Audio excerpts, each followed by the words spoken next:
call this meeting to order. The County Health Committee. We don't have anybody on the phone? No. Okay, thank you. First of all, we need approval of the minutes of July 26, 2022. Can I have a motion, please? Linda, second. Betty. Are there any changes or corrections? Okay, all those in favor? Aye. Any nays? Okay, moving on. We are at informational items. We will start with the Board of Health.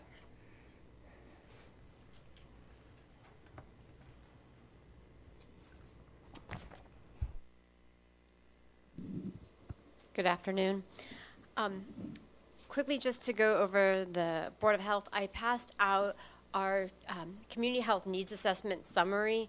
The full report, which is a little bit over 200 plus pages, is available online for you to read if you so choose.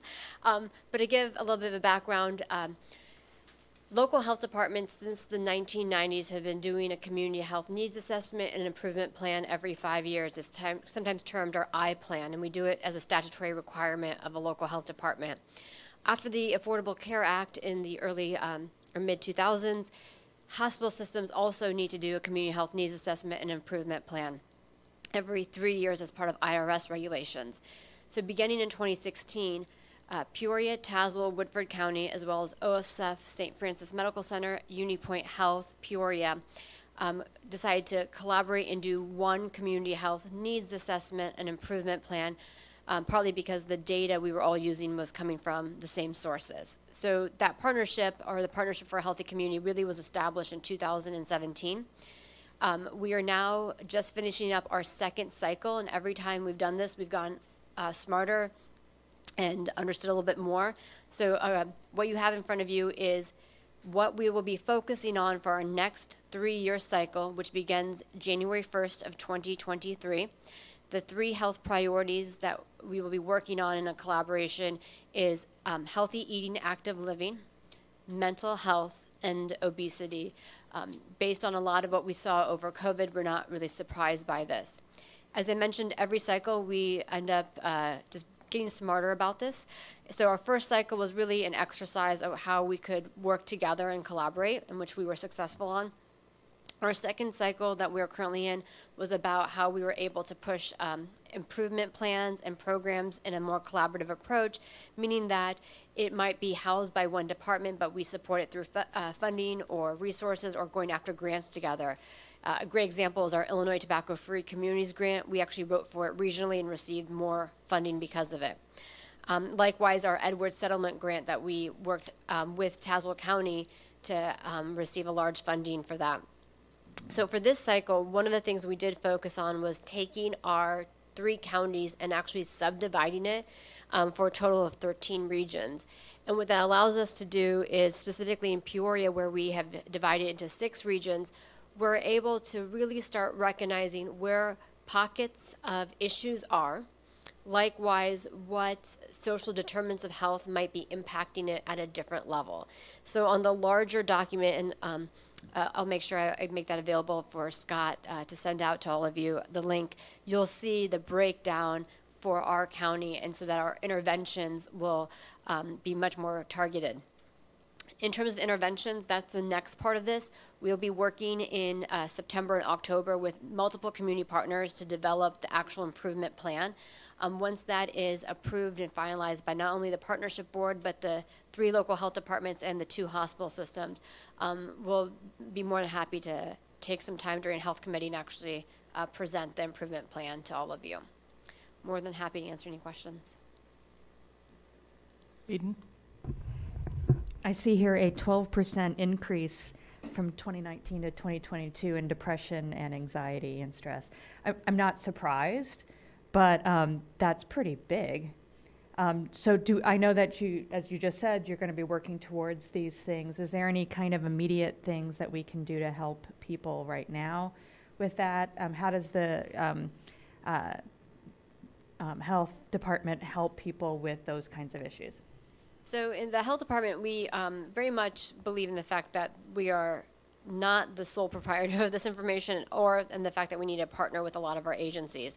So I think first and foremost, the large jump we saw was also self-awareness. And we talk about that a lot, where prior to COVID, we did not talk about depression or anxiety as much as we do now. I mean, we actually literally told people to call and check on your neighbors and loved ones as a depression check or an anxiety check.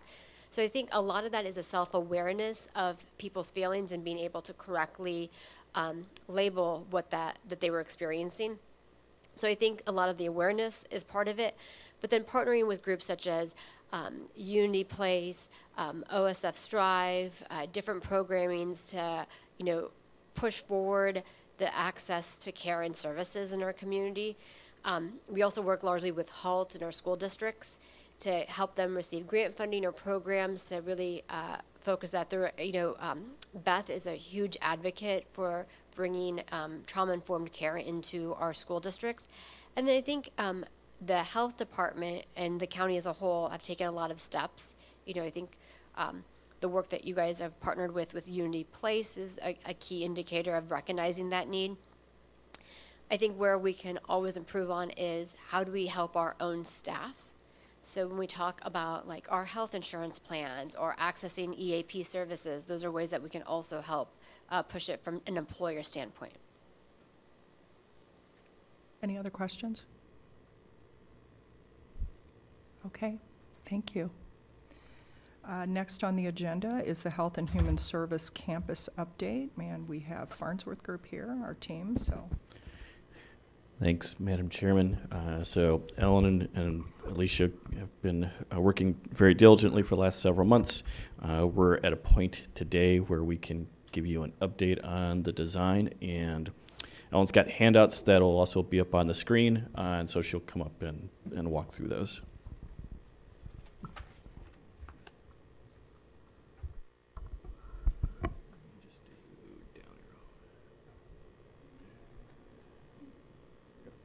Perfect. Thanks, Scott.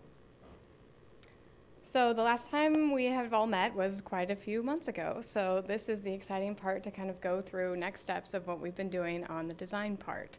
So as a reminder, I have all of the organizations up here on the first slide. So we did create a prioritization list with you guys to figure out who would then reside at the new campus. And on the schematic design beginning of it, we always want to look at the organizations, the services, the users, the stuff that we went through with you guys in the committee meetings, and then develop a design concept. So when we look at all of these, the ROE, the coroner, the health department, what do they have in common? And a lot of them have life in common and growth. So growth in your education, growth in your health, and then even when, unfortunately, your life is over, it's always a celebration of life. So with that, we wanted to make sure that the design concept for the overall building would be bringing energy and healthy well-being to the communities of Peoria County, providing a safe and secure and comfortable destination for those receiving help and care. Does this? Yes. So turning that design concept into architectural features. First, in potentially a physical form, we are thinking of actual landscaping, living green walls on the inside to represent that growth and life. Natural light also is a huge architectural feature that we kind of want to bring through. As the kind of sun goes from day to night, there's a progression in time. And then also in the staff meetings with everyone, we learned that natural light was a huge factor for a lot of those in this building. So we wanted to make sure that we use that to our advantage in the design. We want to make this warm, inviting, and welcoming. And so oftentimes in architecture, we use the wood tones because it's a lot softer and more comforting. And then on the contrary to that, we also want them to feel very safe and secure. So using items like masonry, either the concrete wall or the brick, then kind of give you this stability feature. So that then leads us into architecture. So we're calling this the spine. The reason it's the spine is because it is kind of that core of life. And as we were going through the program of spaces and growing this building in terms of square footage, it keeps getting larger and larger. And unfortunately, when you get a larger and larger sprawling footprint, the inside spaces lose that natural light. And since that was a key feature that we learned from the staff as a high priority, we decided to actually pop up the center core and provide light on both the north and south sides that flood the center area. And the center area, which there's floor plans in here, we'll get to in a second, but this is like the main entry and then the subwaiting that then will feed into all the services that are provided in this facility. The spine will also have that wood tone element, so the columns on the interior spine will be wrapped in wood. And then it carries through for both patient side and staff side, because we know that the end users, for those even working 40 hours a work week, need to enjoy the building that they're in too. So moving to exterior materials, we have chosen, again, the wood to kind of bring the outside and the inside together. So wood-cladded columns on the inside spine will also then be complemented with wood cladding on the exterior. And then we really like the use of the dark blue metal paneling. From the logos that we saw at the beginning, everybody kind of has a dark blue aspect to them. This is a campus county facility, so we aren't going to pick just the health department blue, but because they all have a blue tint to them, we are going to use that on the outside of the building. And then because we are using Sheridan site, as you guys all voted to stay in the same location, we know that a lot of the single family homes in the area are also brick. And actually Peoria in itself, the warehouse district, a lot of history is in brick around the community. So we want to use that building facade material as well. And then these specific materials are directly placed on the building for a purpose as well. So the wood is that inviting feature. And so where there maybe is the staff entrance or a workstation area inside, that's then cladded as a bump out in wood. The main core and the base of the building then is brick. So that way it's a nod to the neighborhood. And then the blue, tying all of those organizations together, is actually where the public would come and be in the building. So where you see the Peoria County HSS campus signage, that portion is the community room. And so we're thinking, since that is truly bringing the community and these organizations together, that would be in that blue as well. And then kind of as I mentioned earlier, with the entry and the subwaiting be that center core, that color palette and material will also be in the dark navy blue. And then the green wall and the concrete walls. So again, along the spine, we have these two very strong, durable concrete walls, but those alone can look a little daunting and kind of abrasive. So then to kind of soften them up and then bring, again, that sense of life, we're hoping to use living plants inside as well to then contrast with that durable core.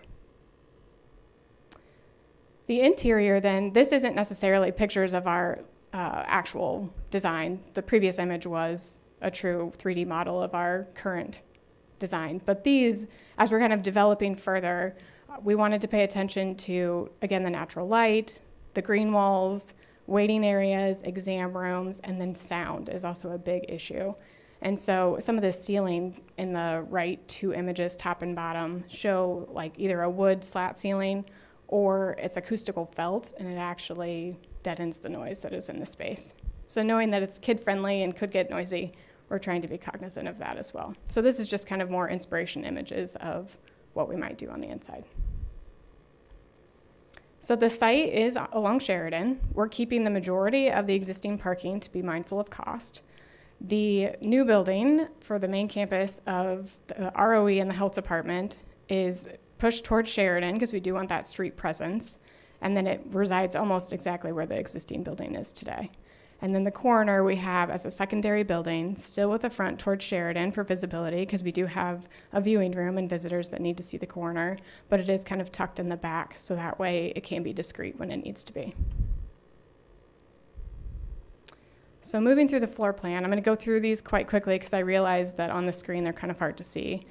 We do have handouts though, so you can look at this later. So I wish I had a pointer. I'm going to point to this screen, even though it won't do you any good. Oh, I can use the mouse. Good call. Thanks, Scott. Okay. So this will be our main entrance. So to give you orientation, Sheridan is over here. The majority of client parking will be up towards the north, which keeps the existing parking lot where it was. And then the staff parking is kind of down in this corner. So as a visitor, you'd come through the main doors, you'd be greeted by a receptionist, and then this is that 2-story spine space that would be the subwaiting. And then from subwaiting, we have a collective intake area for good cross-training and use of staff. And then you would break to the dental wing to the north, which is kind of shown in here. And then to the south is a combination of both the medical and WIC departments for the health department. And the majority of the spaces towards the west would be the patient areas, and then towards the east is the staff areas in the workstations. And that's true of the dental as well. This block here is that blue block on that rendering that I mentioned as the community room. We would have an associated kitchen to that, and then public restrooms, a mother's room, and a family room. And these public restrooms would then be used for the subwaiting area as well. And then in theory, we're thinking this community room could actually be used off hours. So that's why it's kind of on its own corner, and we could have a secure door that would shut this down, and the rest of the building would remain secure when this is being used on the weekends. The core then, in addition to the patient side of things, also has the staff side. So here is a lot of storage areas, clean and dirty, receiving, mechanical space, obviously where staff would come in and out, and more of that core staff area. So then moving to the second floor. So this again would be that 2-story space. This is open to below. And then on the north half is the ROE.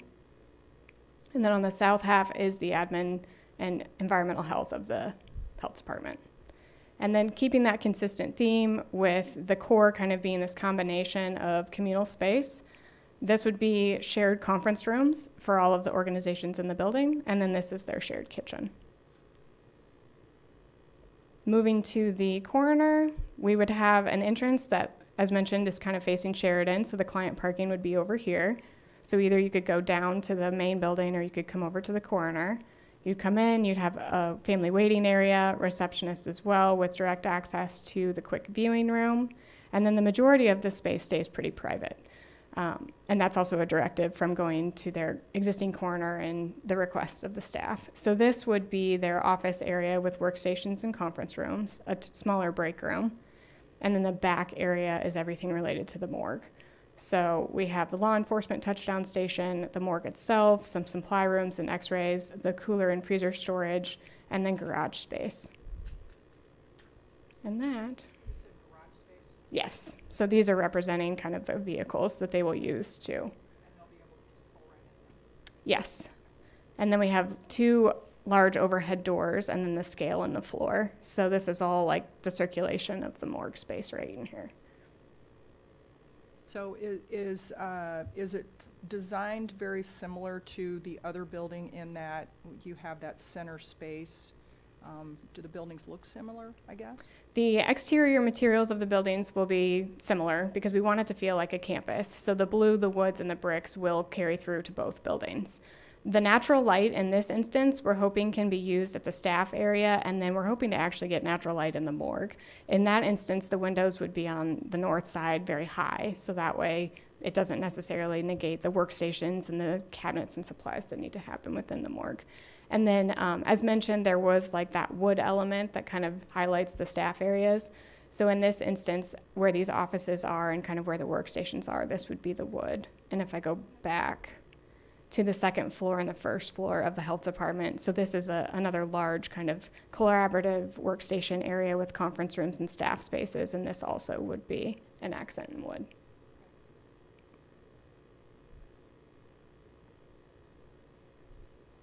That's all I got. Yep. Quick question on staff input. Have you shown these designs to staff, and what were the comments, and did they have anything they'd like to add to it or change? So we did present to the entire staff at the health department. It was a very intimidating meeting. But they all were extremely happy and welcoming with the design input. They all had huge smiles on their face. We did have a few comments afterwards that we've kind of incorporated along the way, but nothing major. They all, I think, are very pleased. Good to hear. Yeah, absolutely. Okay. Eden? First, as a person who did not have a window for 13 years, Yes. I'm sure that natural light isn't a big thing, so Yes. that's great to see. The green walls that are interior. Yes. So I was listening to NPR today, and they even talk about how that can reduce temperatures. Yes. As things are, so that's really neat. Is there maintenance cost to that? Do we worry about kids, pulling on it? Yes. Health issues related to it? Health issues are good because it just releases oxygen into the space. In the design, we're going to be purposeful with where we put them and the height that they are at. So that way, again, kid-friendly is high on the list. There probably will be a maintenance contract. When I think of Childers, I don't know if anybody's ate there, but they have the green wall. So that's kind of the thought behind it. There also is, we can use fake plants, but that can be very dust heavy, so we're trying not to. We really like the idea of the physicalness of the life that's being in it. But then there are also moss options, and the moss is way less in maintenance because it doesn't grow as fast and it doesn't need as much water. So all things we're still kind of going through and working through, but definitely thinking about.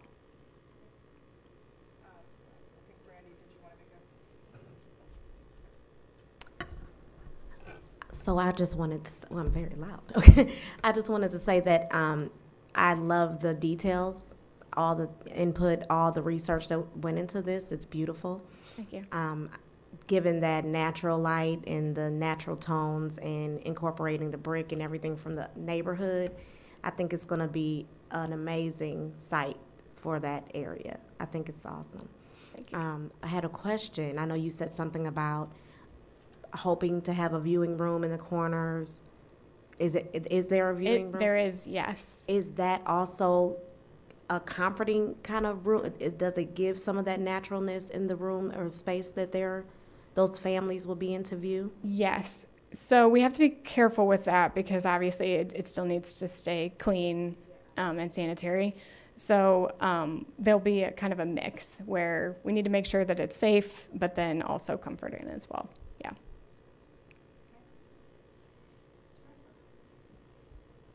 Of course, I love anything natural light, and I love the concept. But it did lead me to question, how does that impact in terms of like insulation and heating and cooling a building?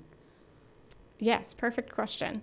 So we will design the systems to allow for that to be properly cooled and heated. The natural light will actually help because it will provide light that will then heat the space. And then because of the height, a lot of heat rises too. So cooling that will probably be the easiest as opposed to heating it. And then we'll just have the engineers make sure they do their job. Any other questions? Yeah, Eden? I'm not trying to take over this.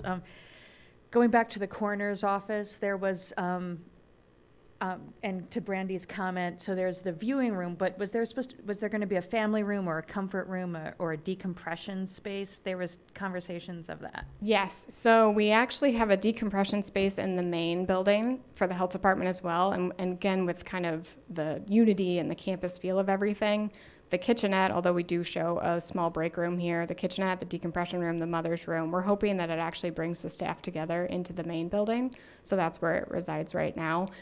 In talking to Jamie, we also think this conference room for the 6 people, just because he doesn't have that many staff, and so they're not heavy on conference room needs. So I think that conference room will also be kind of like a decompression, debrief room for them as well. So can you go back to the drawing that shows, just a second, the drawing that shows the whole view of it? Yeah. On the site? What about the cell tower? Where's that going to be? So the cell tower is unfortunately staying. So we have contacted the cell phone tower people to get a cost estimate on what it would take to move. And at this point, it is not budget-wise to relocate that. We are wondering and asking still on clearances. There's a fence around it right now. There's a lot of transformers on the site. So we're confirming if those can maybe relocate, shift a little bit or not, but the cell phone tower itself will stay where it is. Okay. So that is this cylinder tower right here. Yep. And we're trying to make it, so right now it connects to the existing garage that's here because the meter that's powering that cell phone tower is connected to the garage. And so it's getting its power from here. So there will be that sort of connection to the coroner building as well. And we're trying to design the coroner in a way that it kind of hides the cell phone tower as much as possible. So then if there is a fence that kind of wraps around, it could maybe take on the same material choice as the building. So when you're driving in and out, you don't necessarily notice it as much. Yeah, it is unfortunately there. So we'll just have to be cautious of how we hide it. Yes, Linda? Isn't it possible to do landscaping to cover up the cell phone tower? Yeah, we can do I mean, that as well. I landscape my backyard to cover up telephone poles. So I would think that you could do that and you would not see it. And the other thing about the indoor plants, I know at the Lincoln Library, we have outdoor ivy, Yes. except nobody on the staff ever took care of it. So Okay. it's mostly dead outdoor ivy, but the concept is fabulous. But I think we have to make plans with people who know gardening and can do that, because it's absolutely beautiful to have a green wall that like hugs other things and sort of features the building. But if nobody takes care of it, it's a missed opportunity. Completely agree.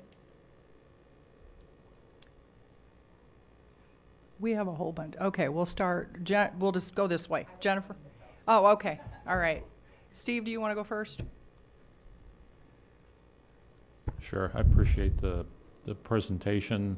I guess talking about green space, I see a lot of hard surface space out in front towards Sheridan Road.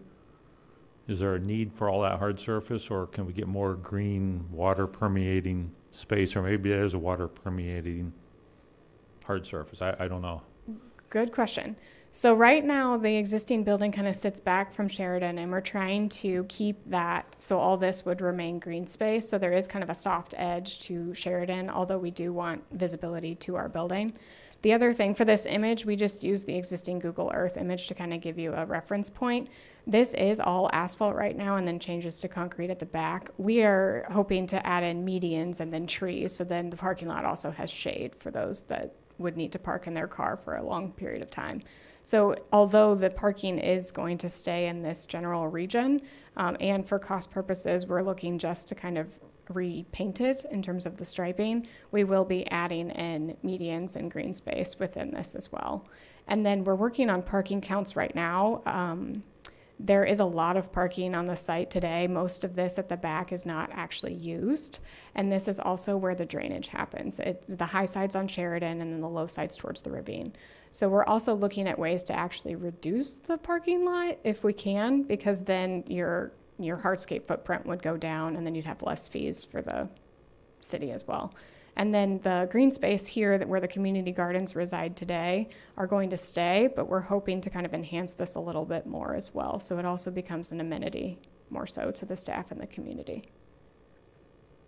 Are we removing the house that's on the south side today at the community gardens? Correct, yes. So that ends our property to the south, right? Is that community gardens and that green space where your cursor is kind of So this would be your boundaries. property line right here. So it does include this entire green space today. And we would be taking this house down and then kind of making this a more enjoyable green space. And there's another small building over by the corners space today, right? A storage building? Is that what you Yep. referenced there, or is that gone? Correct. So this would be gone. So this would be the new coroner building, and then the existing garage would come down. Okay. And then because there is an existing garage there, I think it's 3 or 4 cars wide. That's why in the coroner's building, we have 3 new garages to replace that, because there is a storage need as well. All right, Phil? I too like some of your modern ideas in regard to lighting and so forth. However, having been tied to the facilities master plan that we have, when we went out among our buildings and so forth, we found out the number one problem was that of storage. Now, Scott might answer this more quickly than you, but I can see this space where the regional Offices of Education is moving, but looking at storage for a coroner, have you built in some areas for storage of these people and so forth, or will we be storing everything for the corner out at the other place? So we do have storage planned because it is a big need. So right now, the main building is a 2-story building without a basement. The corner, though, is a smaller footprint, and we're actually thinking that that would have a basement. And then because we don't want to put anybody's office or break room or anything down in that dark space, we're then thinking the entire basement of the corner would be for file storage.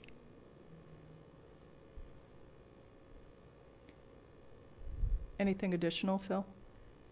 Okay.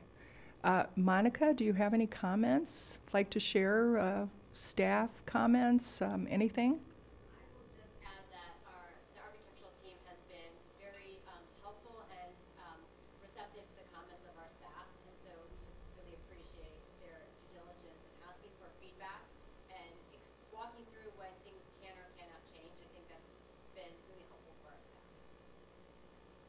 Thank you. Beth?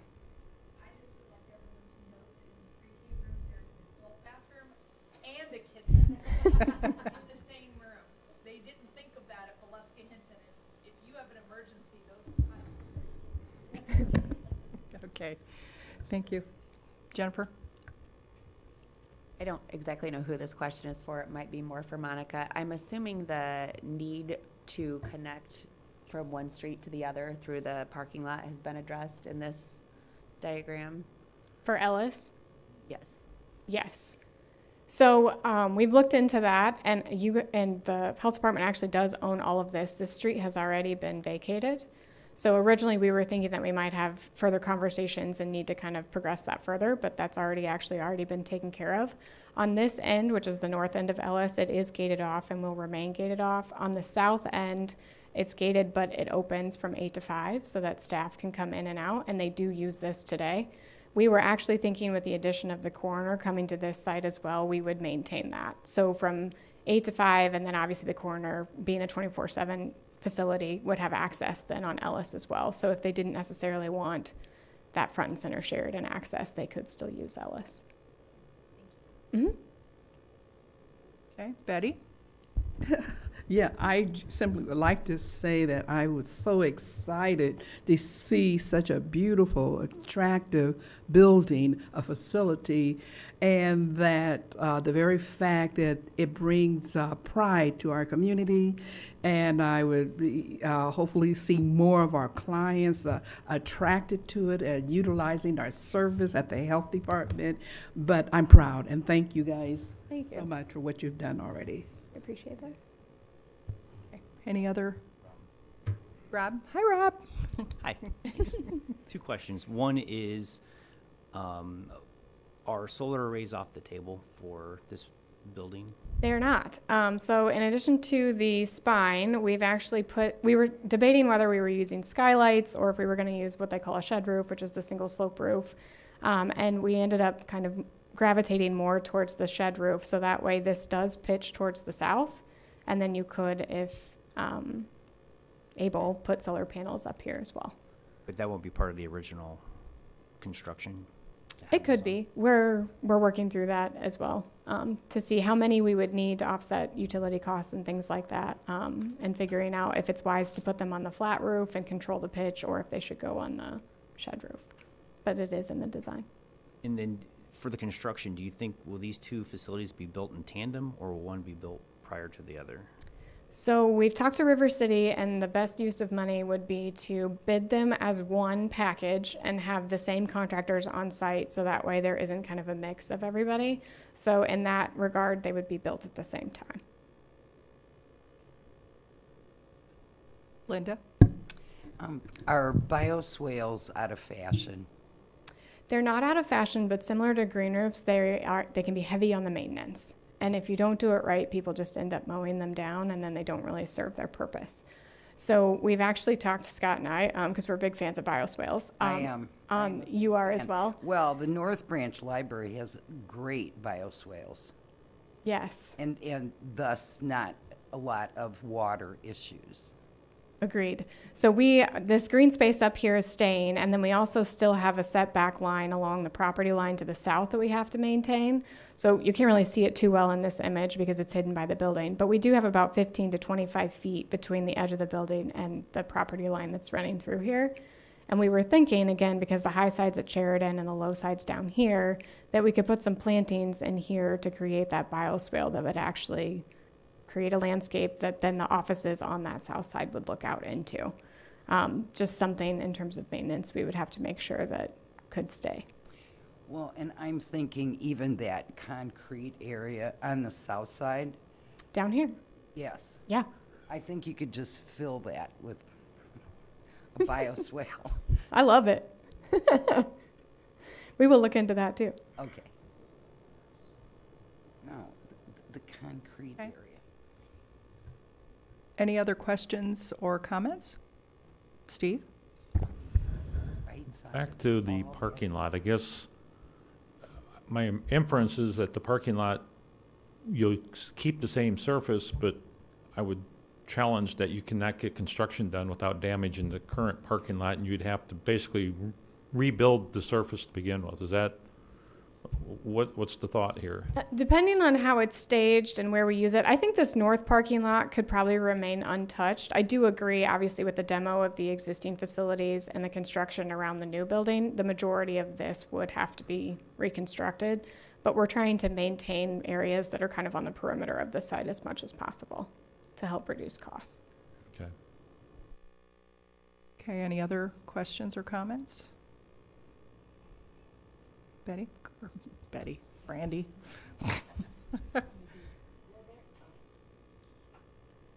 Will there still be 2 entrances in and out, or just the one? So this will be the main entrance in and out, and we might actually align it with the street across the way because it's a better intersection. We are going to have a drop-off area, and so we would still have a directional in, and then it would flow through the drop-off, and then you'd go back out. So right now it's a single in and a single out, and we're hoping that it could be a single in, and then this would be two-way. And it would just help the flow of traffic so there's not multiple people trying to exit at the same time, only 100 feet away from each other. Okay. Is that also into the building, that's only one entrance in, one entrance into the building as well? From a security standpoint? Yes. So we have a main entrance, yes, we have a main entrance for the public to come through at this kind of corner. We do have 2 secondary means of egress for the community room, but those would be shut down the majority of the time. But then to close off the existing, or the main building and allow the community room to be used on the weekends, we have 2 doors on either side. And then the staff door is on this back side. Let me go to, so then we have a staff entrance that's back here as well. So there's far less entrances than what the building has today from a security standpoint. And we are truly trying to funnel traffic so we know who's coming in and out. Great. Go ahead, Steve. Sorry. I missed the very first part of your presentation on the pre-K room and community room. Is that the same space, shared space?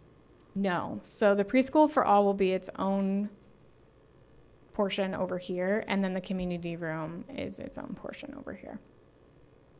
2 separate spaces. And the reason being is the preschool for all will have a lot of smaller furniture, similar to the restroom, where the community room, we're hoping to have kind of training tables and chairs that could then be reconfigured based on the use of the space. So they could be taken out and just be chairs. They could be set up in a boardroom type for the health board. So we need flexibility in the community room. We actually have a storage room adjacent so that furniture can kind of move in and out, where the preschool for all would just always be set up for children. Brandy?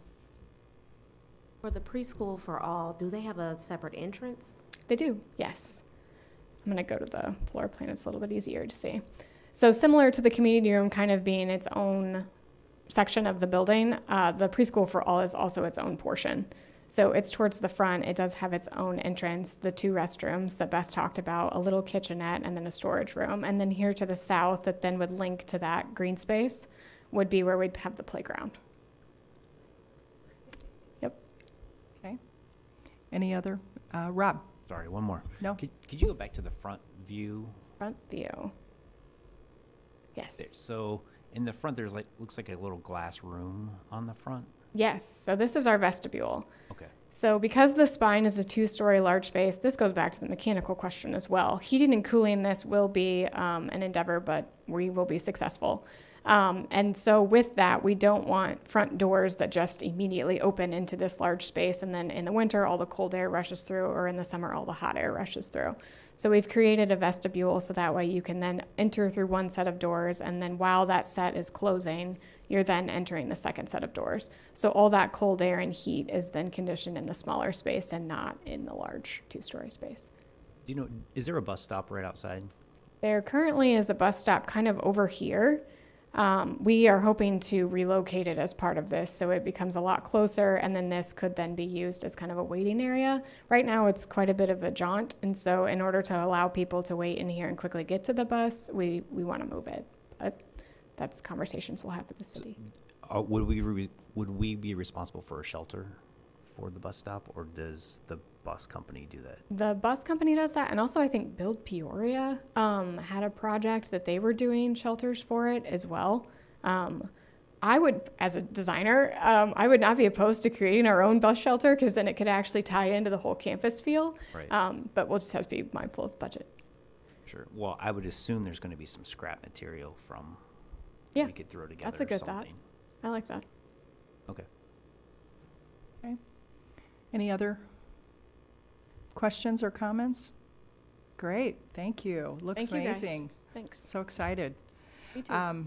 Okay, moving on. Do we have care and treatment report?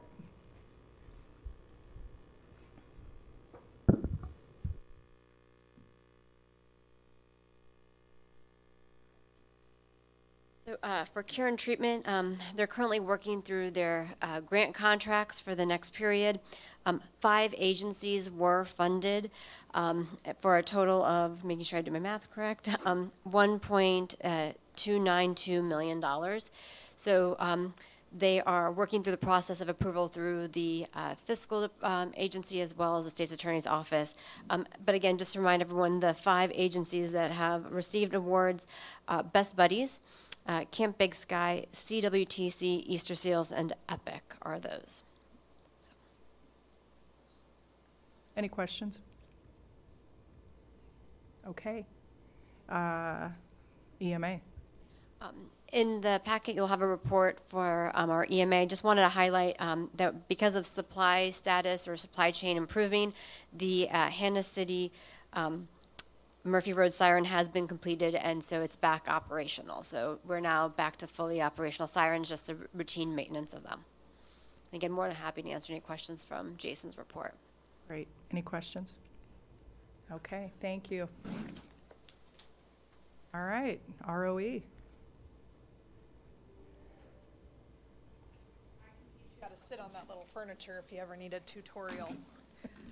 I wanted to address the mental health question that was raised earlier. I just want to let you know quickly that we are still up and running with Smart Alerts.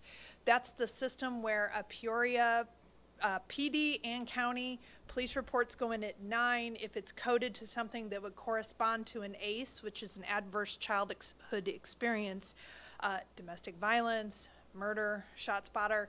That code gets sent by address to our local schools. So we have several new schools that have come on board with that this year, several across the river now, and we're presenting at the statewide conference in Springfield here at the end of September about that program and how it's being used.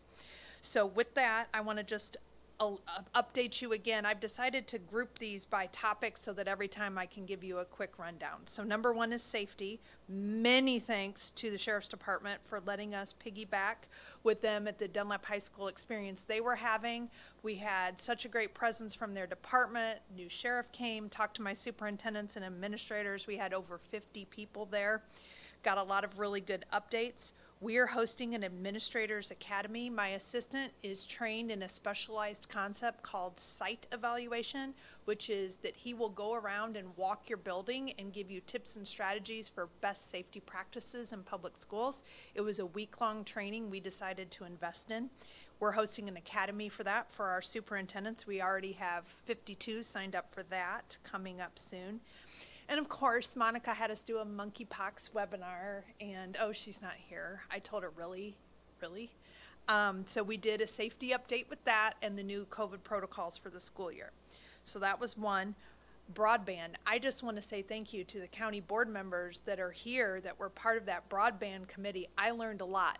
I also learned I don't have any idea how water and electricity got out to all parts that it needed to get to because our struggles with broadband.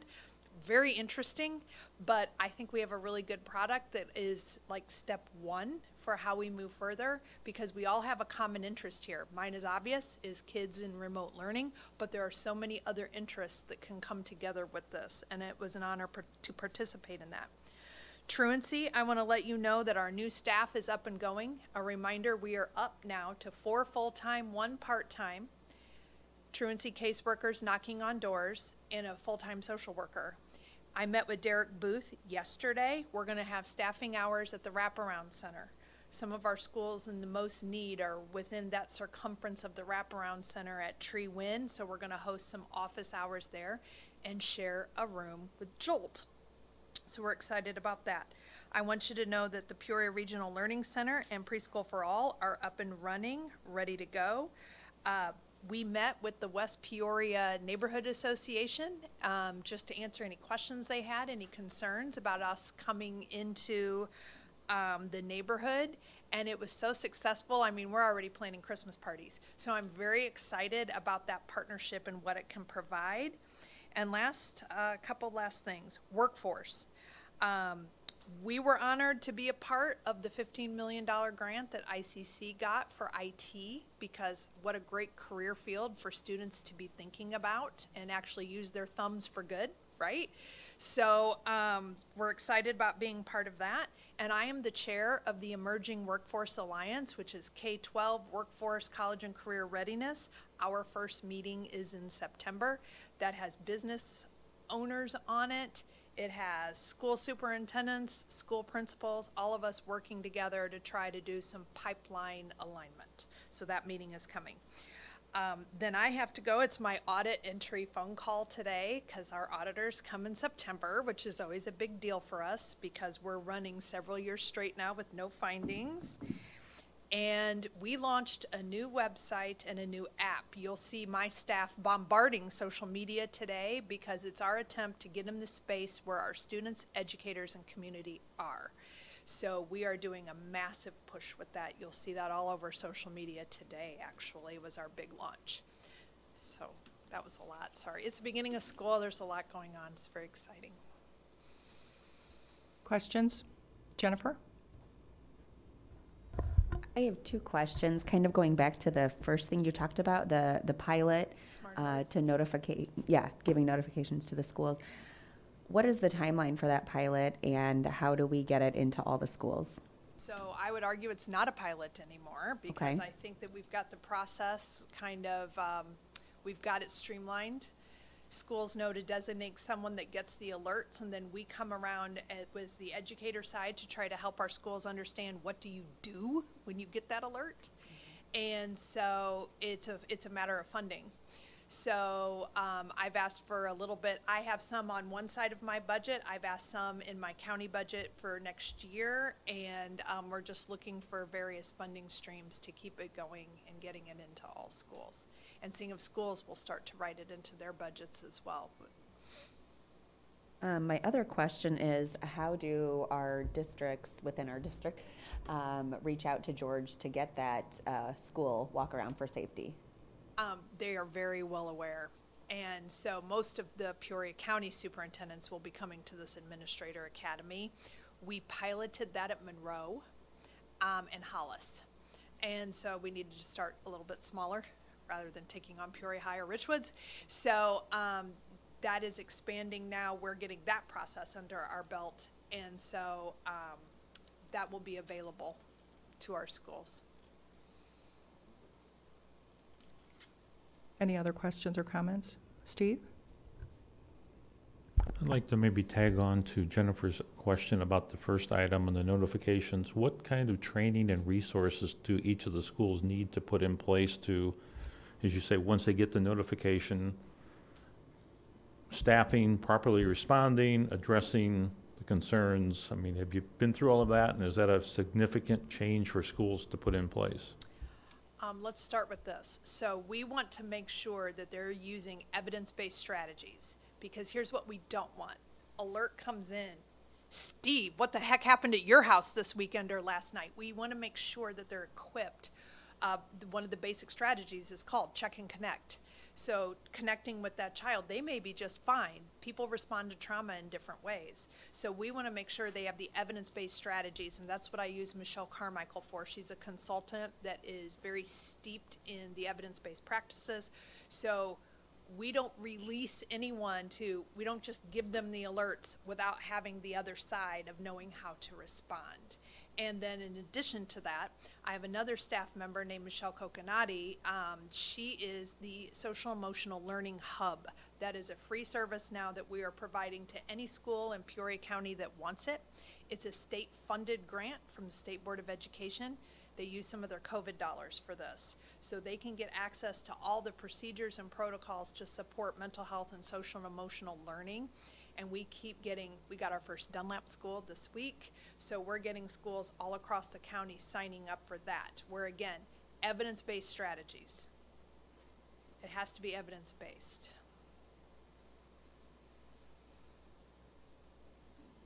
Any more questions, comments? Okay, thank you. Moving on, sustainability.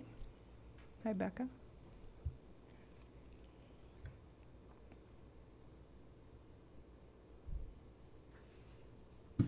Good afternoon.